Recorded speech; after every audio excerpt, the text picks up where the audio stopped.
Voici le corrigé du TP informatique numéro 5. Dans un premier temps, on veut calculer pour chaque modèle de voiture la part de marché qu'il représente. Pour ça, on va diviser le nombre de voitures vendues par le nombre total de voitures.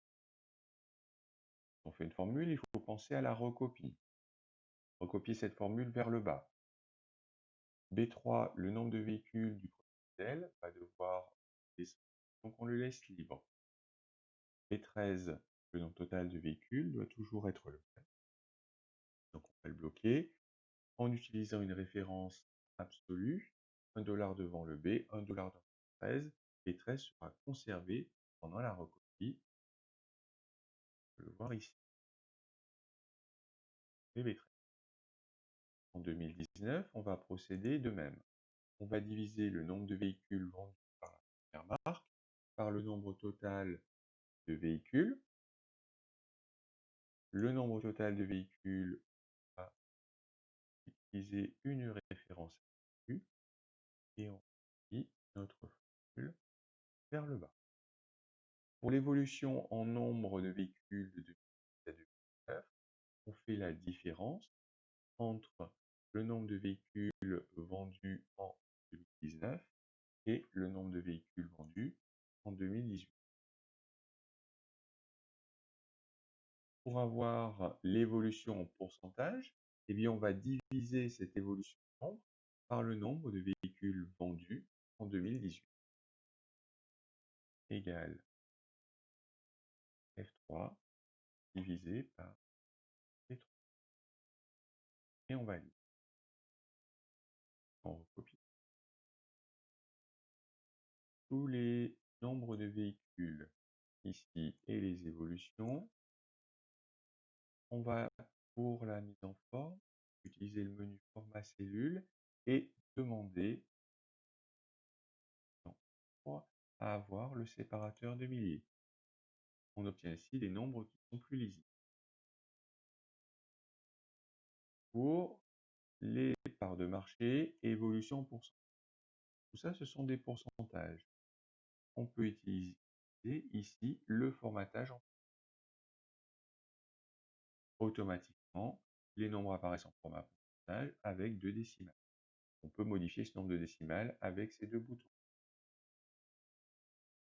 Le texte de la ligne 2 apparaît parfois tronqué.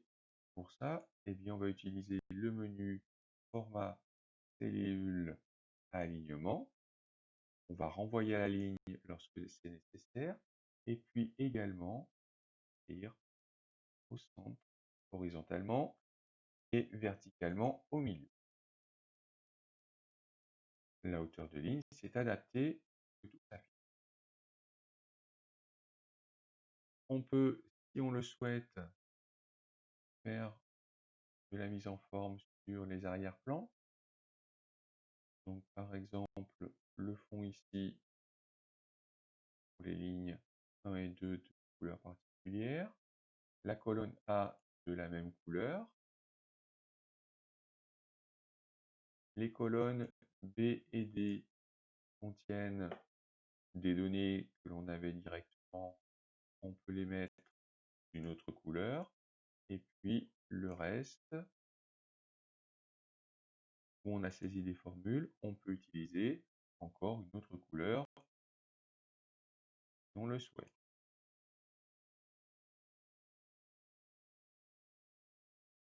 Exercice suivant, donc on va travailler avec l'origine par département et par classe des élèves. Pour avoir le total par classe, eh bien, on va utiliser une fonction somme pour faire le total des élèves de seconde, valide, et on recopie cette fonction vers la droite.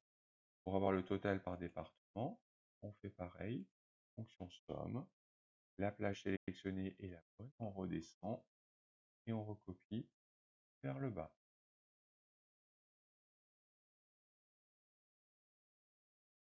Pour savoir ce que représente chaque département en pourcentage, eh bien, on va diviser le total du département par le total global. Et ici, on me dit le total global est le même tous, Ici, on va utiliser une référence absolue pour redire. Et on recopie vers le bas.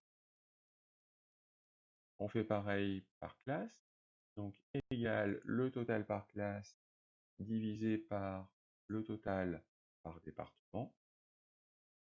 Et on recopie vers la gauche. J'ai oublié les références absolues. On voit par exemple ici que l'on a divisé par H10 qui ne contient rien, donc il contient 0.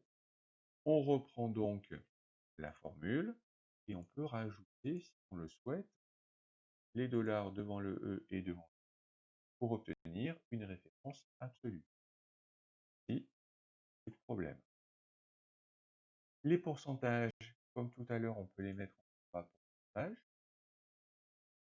On voit un 100% ici pour le total par classe et le total par département, c'est normal, ça représente l'ensemble des élèves.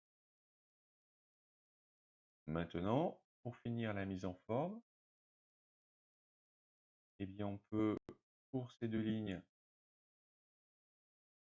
utiliser le menu format cellule avec un renvoi à la ligne automatique.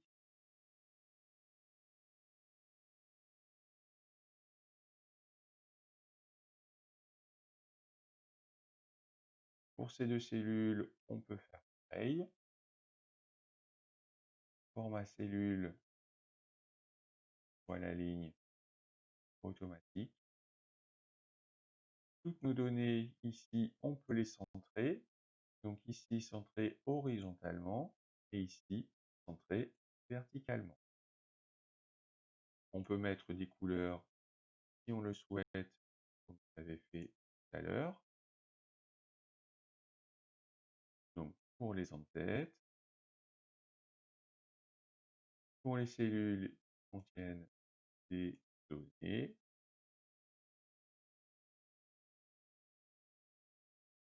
et pour les cellules, des formules.